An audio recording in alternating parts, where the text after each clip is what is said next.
You're listening to the Life with Old Dogs podcast, and I'm your host, Dawn Mimnaugh, primary caretaker of all of our wonderful senior German Shepherds right here at Woody's Place Senior German Shepherd Sanctuary.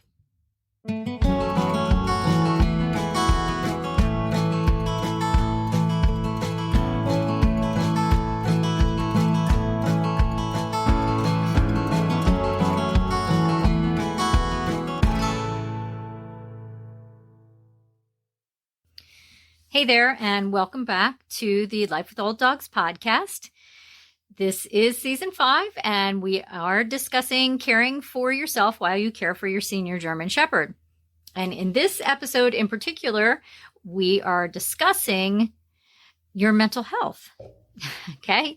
You know, being a caregiver can definitely affect your mental health. So let me start by saying that just for clarity purposes, if anytime you have a dog, you're a caregiver. You know, you're more of a caregiver when they're a puppy, you know, maybe because they're having little accidents on the floor, or they're chewing on your recliner, or, you know, they're just being naughty or whatever, or biting on your hand because they're teething, and they require more time and attention. Okay.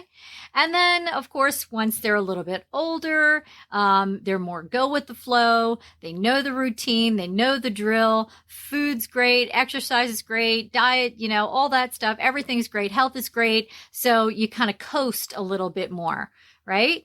But then when they become seniors, things might start to creep up.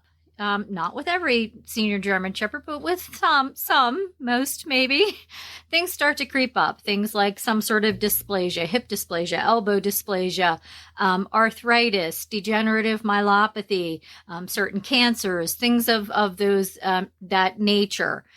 They start to creep up. And then as they become geriatric, now that's like 10 and above. Okay. German Shepherds are considered seniors, like between 7, 8, and 10 years old, and then they're considered geriatric by the time they're 10 and above. So once you get to that point, then there's even more of a likelihood that those things that I've already mentioned are going to be present in the German Shepherd's life.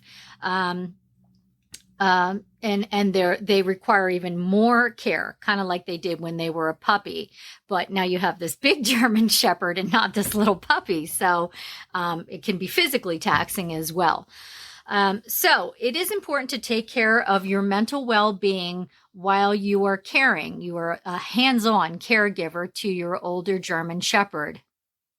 And the reason for that is, if you don't take care of your mental well-being, okay, then there's like this trickle effect. Then your diet goes to crap, and you don't work out or, you know, exercise as much as you should. And then your physical health starts, you know, going downhill, and you just become drained and depleted, and you're not caring for yourself. There's no way. You don't have anything to give this older German Shepherd. You can't really possibly care for your older German Shepherd if you can't even care for yourself.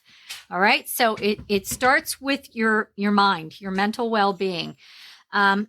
So what are some signs that you're struggling to care for your older German Shepherd? Well, there's plenty. And I've probably experienced every single one. Sometimes at some points, multiple signs of really what's caregiver stress. And we have another blog post all about that with a little cute infogram that shows you like what the signs are and how you can help yourself. But let me just breeze through them here right now. Some of the signs are you're depressed. You're anxious, you're nervous, you don't have much interest in things that you like to do. You have sleep disturbances. Your diet is awful. You might be craving things more like sugary and carby and just junky, like, high fat, empty calorie nonsense that's just quick and convenient. You might be drinking things that you don't typically drink, like, maybe instead of having one glass of wine, you're having two or three, or a couple extra beers, or something along those lines that you don't typically do. You're not, I don't want to say substance abusing, but just maybe medicating yourself that way a little bit more than, just, hey, I'm just sitting here and enjoying a glass of wine. You're actually, like, you feel like you need it just to get your mind right. So there's headaches. That's another thing. Headaches, irritability, you're cranky. You just, like, say to yourself or even other people, I can't do this anymore. Maybe it's time to say goodbye to my older German Shepherd. When in reality, you're really not there yet. I mean, they do have quality of life still. They just need extra support at that time in their life. So if you start feeling that way, it's definitely time to step back and take some time to yourself. What is it that you like to do? Do you like to go for a ride? Do you like to go fishing? Do you like to garden? Do you like to do some sort of crafts? Do you like to binge watch Netflix? I mean, it doesn't matter. It's really whatever it is that you like to do. You need to carve time into your schedule to do some things that you like to do. Okay. And you love your dog. You love your older German Shepherd with all of your heart, and you want what's best for them. I get that. I really do. But you still have to step back and just focus on you, whether it be for a half hour every day, maybe, a half a day a week, or wherever you can fit it in. You have to. I'm telling you, you have to do this, or else you're just not going to be any good to you're not going to be of service, I should say, to your older German Shepherd. So here are some things that I like to do. So I've been exclusively rescuing and providing lifelong care for older German Shepherds since 2007. I've been a dog rescuer since 2000, but exclusively for Woody's Place since 2007. So this is a long time, right? And one of the big questions I get asked is, how do you keep doing this? How do you keep caring for these older big dogs and then saying goodbye to them and going back and getting, more and doing it over and over again?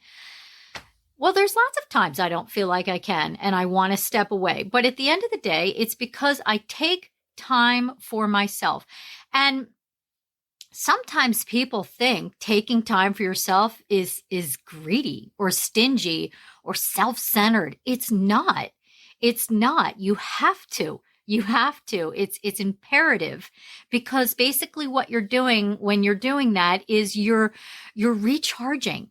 You're recharging, and then whatever you do with that charge is up to you. And if it's, I want to take care of my older German Shepherd for as long as he is with me, then you have that energy and spirit to give him. But if you don't, then you're not going to be able to do that for too long. So here's what I do. One time a year, I make myself go on a week-long vacation, 10-day vacation. And for me, I typically go out west.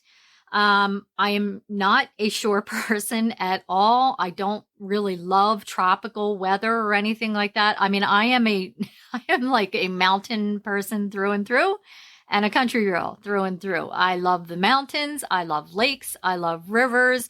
I love wide open spaces. I don't want to see people like on a regular basis, So I want my hands in the earth planting something.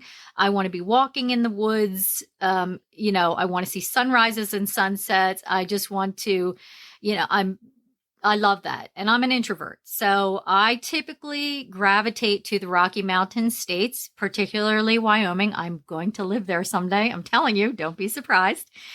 I love places like that. So I gravitate to places like that. I'll take my pen and my paper, and I'll decide, like this last last July, I took my grandson, my 12-year-old grandson, and we went to Colorado, we went to Wyoming, we went to Idaho, Oregon, and Washington. And then I visited my son and his family out in Washington State. That's, we spent a few days there, but I wanted to show my grandson Yellowstone, the Tetons, Baker City, Oregon. I wanted him to see the Oregon Trail. I wanted him to see a dinosaur museum out in Wyoming, and just really take in the sights and the scenery.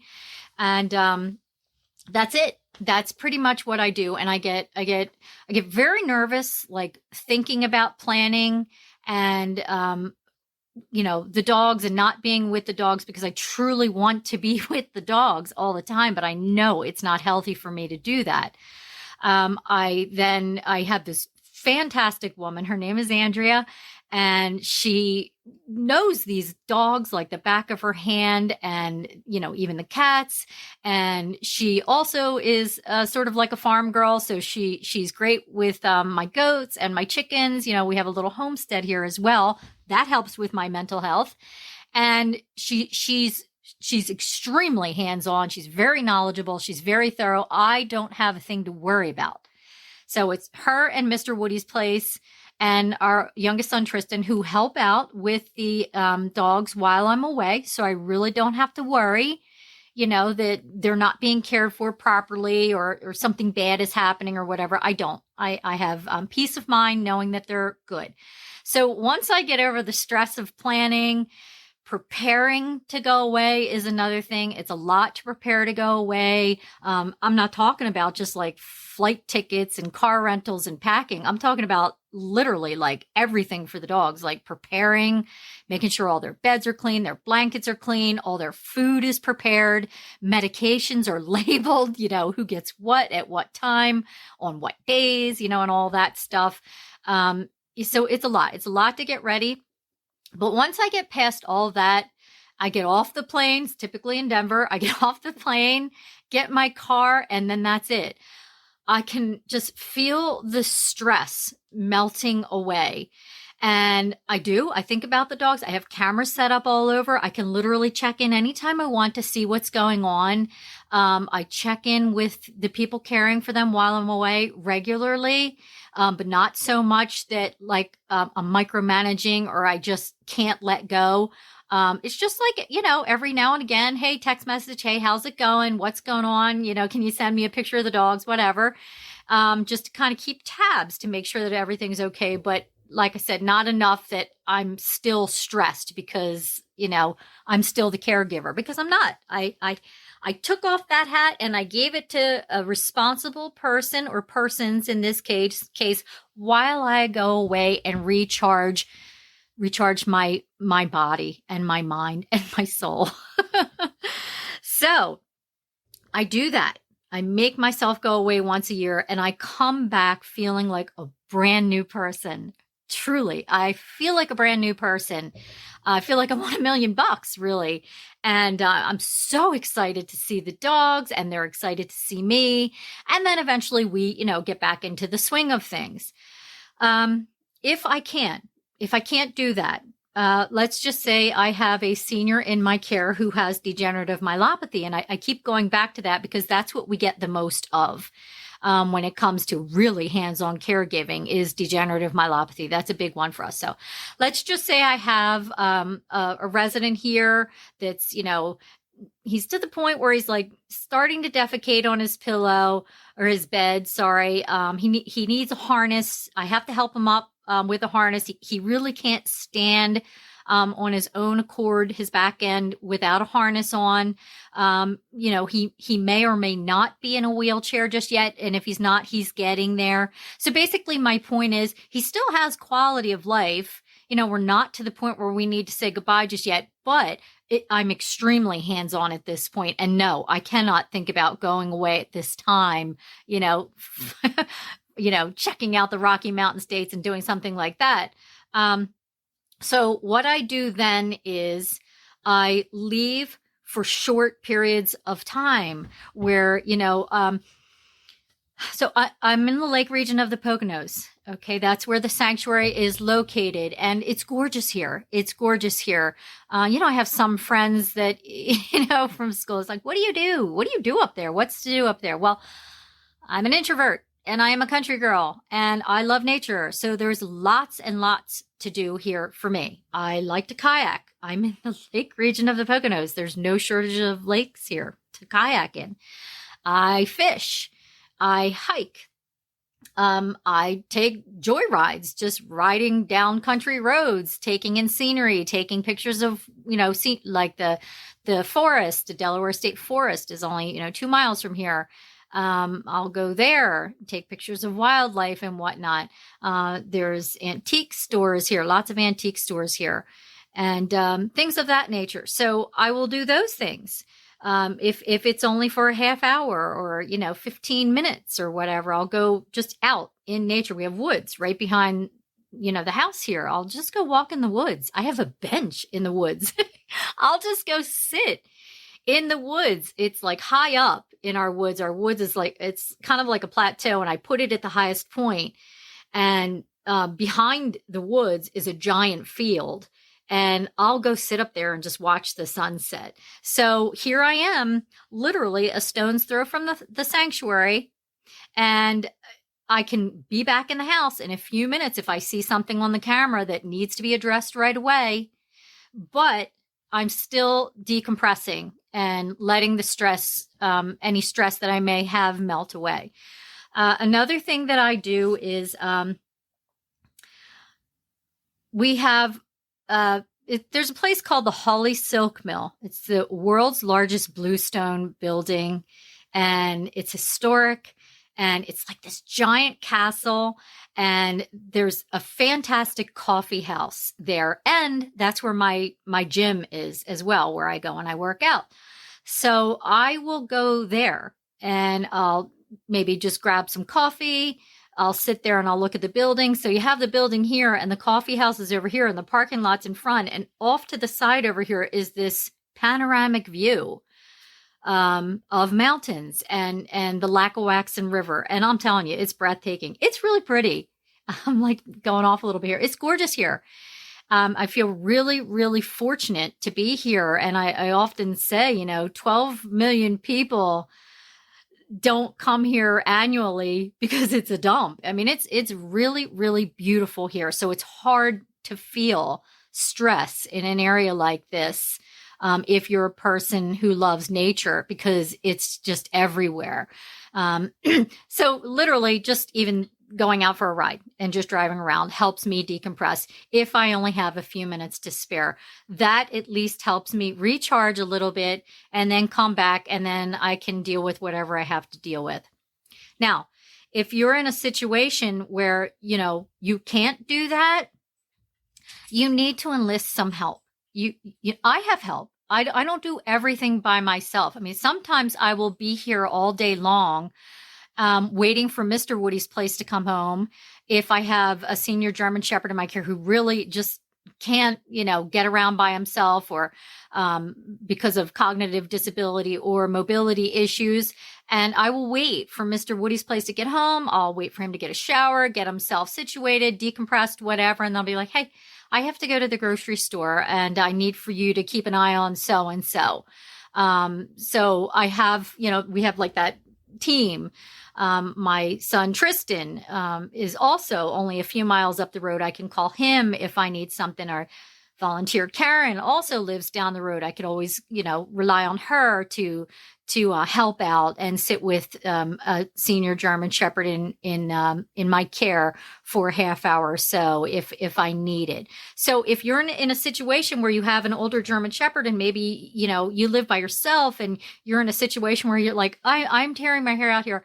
I love my dog so much, but I have to get away. I have to get away just for a little bit to go get a cup of coffee or to go for a ride or, take a yoga class or meditate or something like that. You need to enlist some help. You need to reach out to a neighbor or a family member, or if you don't have somebody like that you can reach out to, contact your local veterinarian, the veterinarian you use, and contact the veterinarian that you use and ask them if they know of a dog sitter that they could recommend, or if there is a vet assistant or a vet tech who may be looking to make a little extra money, and can sit with your older German Shepherd for, an hour or two a week while you go and just decompress. So, there are options, and it is definitely not something you should be going alone. Okay. So that being said, and if you feel like, okay, I'm trying to take care of myself, I'm taking a few minutes, to myself to just go sit out on the front porch and, watch the hummingbirds at the feeder, or I'm taking a ride, or maybe I'm indulging a little shopping therapy, and I'm still feeling like I'm just so tense, and I'm nervous, and I'm upset, and, it's not time to say goodbye, but this caregiver thing is a little bit too much for me. Then it's time to reach out for professional help. Maybe speak to a therapist, join a support group. Woody's Place has a degenerative myelopathy support group. And I'll make sure the link is in the show notes to this video and podcast. It's right through our Facebook page. It's free. And it is definitely for people who have dogs with degenerative myelopathy. But you can go on there and you can say anything really about your dog with degenerative myelopathy. I just found out my dog has degenerative myelopathy. I'm just heartbroken over this. Who else has had this experience? I'd like to hear your thoughts on it. I need to learn about it. Maybe you could help me. Or geez, we're in the throes of degenerative myelopathy. I love my dog so much, but he pooped on his bed again, and I'm having to clean it up. And this is just so hard because I'm having to lift him as he's cleaning, and he's, a big dog, and I'm not a big person. And it's really, physically challenging for me. I'd really love to hear how you deal with this, or your thoughts on it. Or a big one. How do I know when it's time to say goodbye?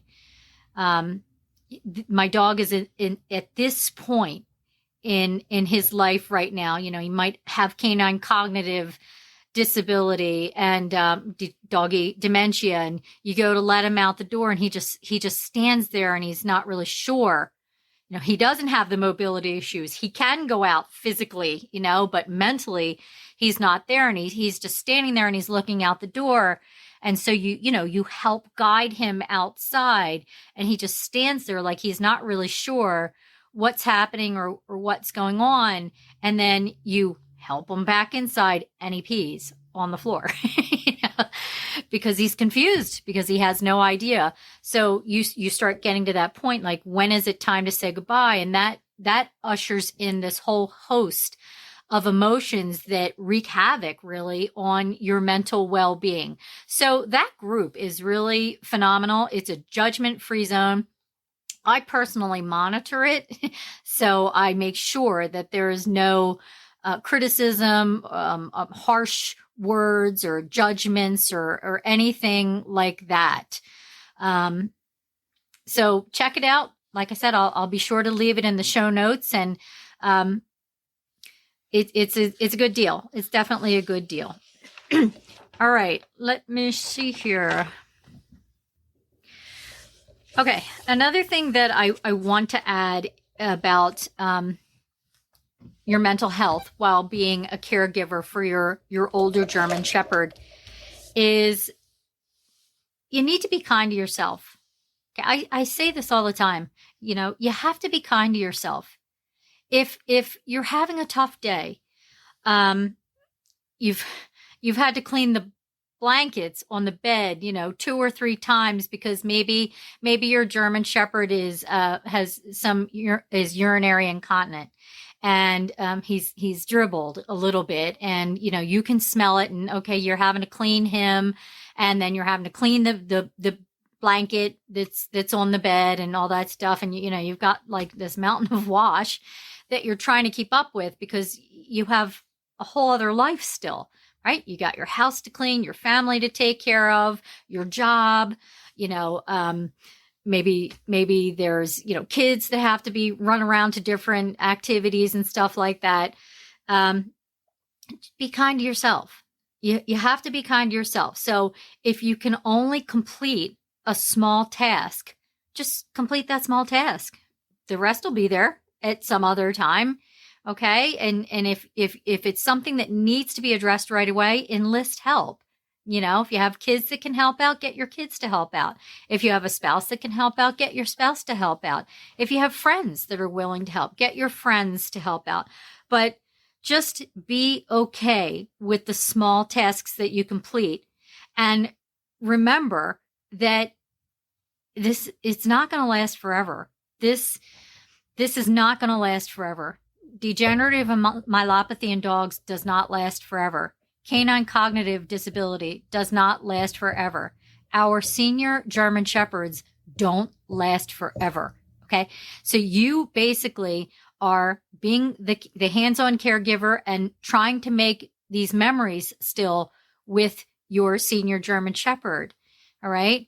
You're trying to make these last few moments, days, weeks, months, years, whatever, with your senior German Shepherd the best that they can possibly be, because when he passes, you are going to be left with these memories, and you don't want to look back with regret. Trust me on this. Okay. I mean, I've been down this road more times than I can count.